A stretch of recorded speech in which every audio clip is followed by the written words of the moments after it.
This is the final episode of 3 on how skilled behavioral change happens. In the first episode, you got the diagnosis. 2 systems, 1 bottleneck, and self-sabotage reframed as mechanical conditioning. Yesterday's episode gave you the training method. 3 stages, 3 rules, and a written protocol locked for 84 days. Today, we close the loop.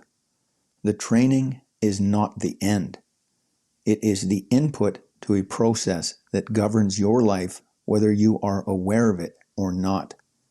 Once you see that process, you can't miss it. And once you understand it, you can design it. Hey there, it's me, Core, and you're listening to Exercising Consistency, from fitness to flourishing. Here is how your life runs. Stage 1, conscious choice. Your system 2 identifies a standard and designs a training protocol around it. This is the moment of deliberate intention. It happens in the prefrontal cortex and it costs real metabolic energy. Stage 2, repetitive training. You execute the protocol. Single cue, constraint-led, progressive overlearning. Day after day, the same simple input flows from System 2 to System 1. You are not learning the skill yet. You are sending the signal that will eventually become the skill. Stage 3, subconscious automation. System 1 absorbs the repetition and physically rewires. Neural pathways myelinate. The cognitive load relocates from the front of the brain to the deep back. What once required a decision now executes without one. Stage 4, better instincts. The next time you face a situation that used to trigger avoidance or hesitation, System 1 responds with the trained pattern instead of the old one. You did not choose the response in that moment. The moment was already shaped by the training that preceded it. Then the loop feeds back into itself. Better instincts create new evidence about what you are capable of doing. That evidence informs the next conscious choice. The standard rises. The protocol adapts. The loop continues. Most people treat stage 4 as mysterious. They see someone who acts calmly under pressure, who follows through without visible struggle, who seems to possess a quality of character they lack.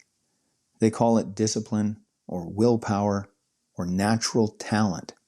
They do not see the loop that produced it.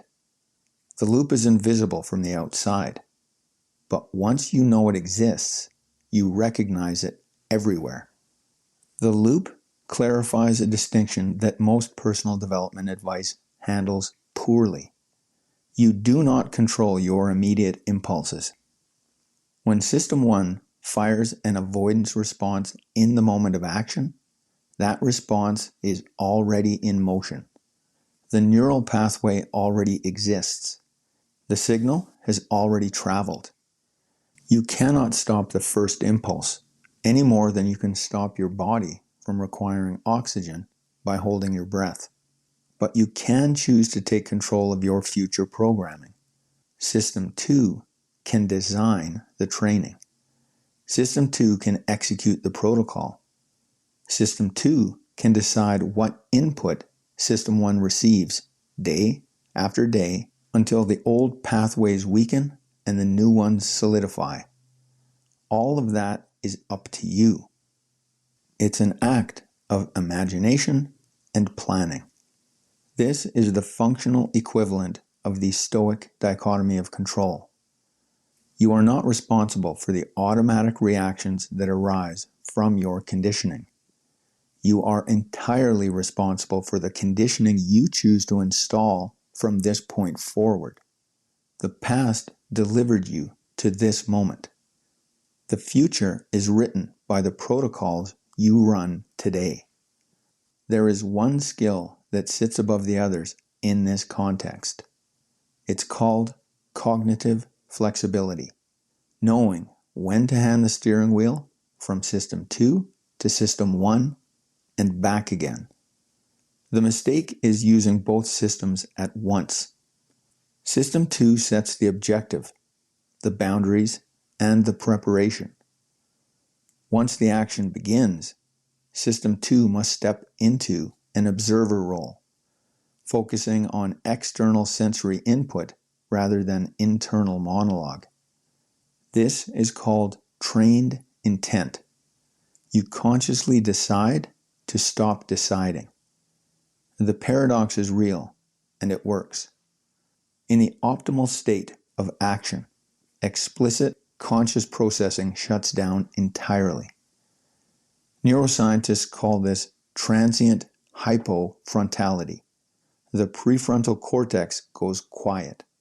System 1 executes with full access to the automated skill, while just enough conscious awareness remains to steer toward the goal. The result is a flow state, effortless action, peak performance without peak effort. You cannot sustain flow all day, nor should you try. Cognitive flexibility means structuring your time so that both systems operate in the mode in which they are best suited. Analytical blocks for System 2, incubation blocks for System 1. Rigid checklists in one window, free-form wandering in the next.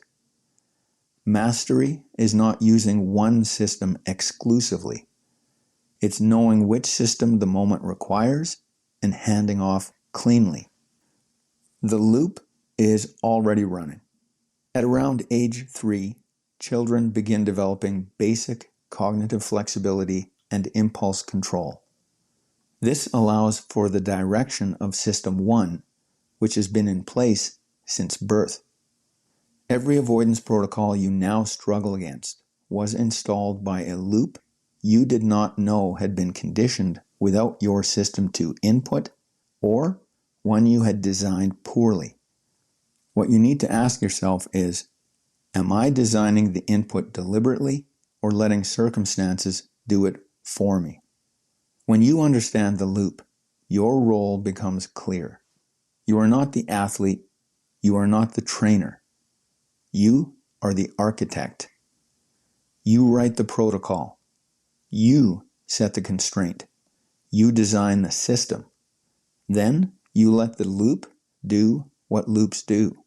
Convert conscious choice into subconscious instinct over and over, until the standard you aspire toward becomes who you are in action.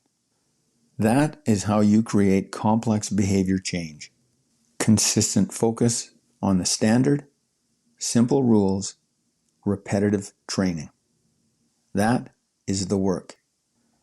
To exercise consistency and become the person who trains System 1 skillfully, whatever the circumstances, join the ACT Score Challenge. That's it for today. Catch you next time.